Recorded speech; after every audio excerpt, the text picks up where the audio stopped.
It's interesting who white record executives are really putting on, like the Sookie Hanas and the Sexy Reds and the Glorrillas. We finna take over the world. We finna be performing at the BET Awards, the Oscars, Planet Fitness, Popeyes, Planned Parenthood. You just trashed up the whole community.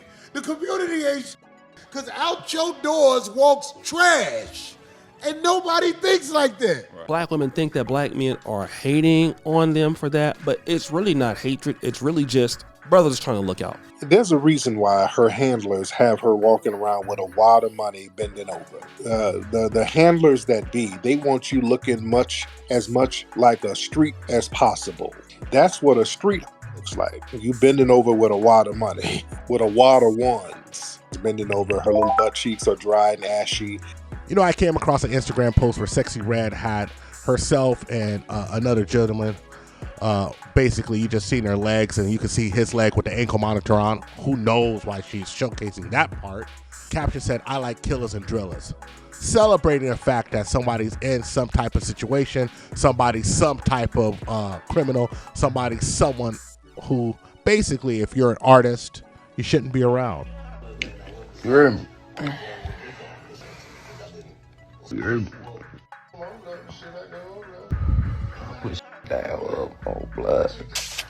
I often call. The most romantic thing somebody did for me, it was my first boyfriend. I was just in high school. He was a little older than me, and it was Valentine's Day. I'll never forget. He robbed somebody and gave me the money and gave me the bill he stole, and it was just so sweet because he was out of breath and stuff. He's like, "Here, I just got this for you." I was like, "Oh, so sweet. Thank you." Because nobody never did nothing like that for me. He stole for me, so I'm like, "Oh, you did that for me, really?" I was 15. Yeah, 15. That was my first boyfriend. And that's the first time somebody ever had got me a gift or tried to do something for me. And I know he didn't have it, so the fact that you still made a way and you did what you had to do, that was nice. And it was only $13. Greetings, you polite savages, and welcome to another Tip Talk. But you see, when we were young, and most folks with common sense, when they're in a bad situation, they want to make it out. You know, there's people who would give their left leg to have that situation that Sexyy Red is. You know, Sexyy Red is a struggle rapper. She has 15 minutes of fame. Maybe she could stretch it out to 30. But we all know that she's just a trend that's going to be gone. But look at how destructive this trend is. You know, I always say that the image of the American, especially Black American in particular, isn't under assault by outer forces. It's under assault mostly by inner forces. And this is that situation right there. You see, when you're born in a poor situation, you want to get out. Ice-T had a song called "Escaping the Killing Fields" off of his classic album OG, I believe it was. And you wanted to escape those situations. But now we have situations where folks are glorifying going back and being around the same people that put you in bad situations as it is. Like we ain't learned nothing from Tupac. Boy, they are promoting the most ratchet. And I'm not knocking them. You know, I want everybody to get their paper. You sitting in there in your struggle apartment, there's a bag waiting on you. All you got to do is act the same way, but in front of a camera. Would you take it? They want these sisters to look like 304s. And so what they don't understand is when they go out there and then they do that and Sukihana twerks at the VMAs, they're trying to say, listen, you don't have to be a 304 for free. Just come out here and embarrass yourself and do this and also get the bag. And these ladies out here don't know that you're out here, you're getting used. It looks really, really bad. It looks terrible. So let's just take a minute and juxtapose the hypocritical nature of today's society, the hypocritical nature of the media, and how someone like Charleston White, which I don't agree with a lot of things he says, a person like Andrew Tate, which I definitely don't agree with a lot of things he says, even though I think both of these dudes have good points that they make. Both of these dudes have logical, strong points that they make, but I think they go too far. But that's just my personality. But if they're not good, and if they can't be on social media, if they can't be on YouTube, then how is Sexyy Red still allowed to be on every social media platform? How does this happen? Is it because she's an artist and she's making a lot of money for a lot of people? Maybe that's it. But the question is, does Sexyy Red have an adverse effect on the youth? Because that's what everyone says they're concerned about with Andrew Tate. that these young boys are walking around and just spouting out Andrew Tate lines and that they're misogynistic all of a sudden. Well, how about Sexyy Red? You know, I have family who works in education. I have subscribers who write in, who leave comments. And they both say the same thing, that the prevailing image of the young ladies that they see in school, predominantly African American, is that of Sexyy Red, Sukihana, Glorilla, and Cardi B. To a lesser extent, Nicki Minaj. I want you all to think about this. You have very successful, highly media-saturated individuals who are pushing this narrative. And I'm all for free speech. I listened to all the crazy rap music when I was young. What's the difference? I had parents who monitored what I was doing.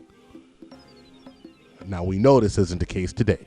Pound Town Spring Break, Pound Town featuring Nicki Minaj. How much pounding do you need?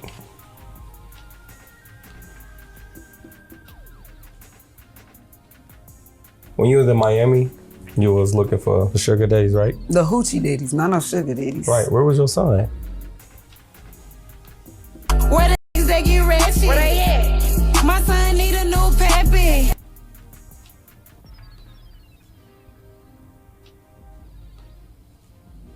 I'ma keep turning up on these bitches. On these bitches. I can't cuss. How you got into it with any fans? What was something that had you twisted and you responded? I hate when they say I look like Young Thug, because no the do not look like. And we just want to deal with the situation of how it affects the young kids nowadays. You see, the social media has it oversaturated where the kids get pounded with this over and over and over again. Where they're getting pounded with Pound Town. When 8th grade kids will tell women like, hey, listen, I just want 2 kids, but I don't want no husband because I can't get child support if I have a husband. With 8th grade girls, and I asked them to tell me what their goals were. This one particular young lady said that she wanted to have 2 kids. So I said, so are you gonna have a husband? And she said, nope. And I said, please tell me why you would choose in the 8th grade to have a goal of having 2 kids and not be married. She said, because if I'm married to him, I can't collect child support. And then she said, why should I marry a man that I have kids by? He might have issues or something. He might be on drugs. And I said, well, if he's too bad to be your husband, do you really think he's gonna make a better father? I want you to think about that. The idea of a 2-income household is so withdrawn. The idea of having leadership in the house, the idea of actually doing it the right way is so withdrawn from this child that they actually said, well, heck, if I'm married, I can't get child support.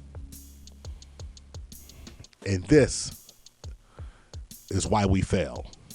I think she was doing an interview with Angela Yee, and Sexyy Red was talking about how she done had chlamydia multiple times. Oh my God, this is what y'all promoting to girls? Good Lord, God. You know, they're promoting these chicks out here who look like they don't drink enough water. Good Lord, Lord, Lord, Lord. Bless their hearts. This is what they're promoting, guys. It's some strange stuff that's being promoted out here, man. Yeah, there's some dirty birds out here, boy. There's some dirty birdies out here, man. Lord. When I started talking about Sexyy Red and Sukihana, I was already aware that was going to release the River Rats, Booger Wolves, and Skittle Diddles on my page. But nobody prepared me for the fatherless pre-Pookies. Y'all didn't tell me that they was going to get let loose. These are young boys who not Pookies yet, but the trajectory is showing that they're going to be a Pookie just like they daddy who not around. Right? Now, these are the products of the my son is my king mothers. Right? That's who on my page. The my son is my king is in my comment section.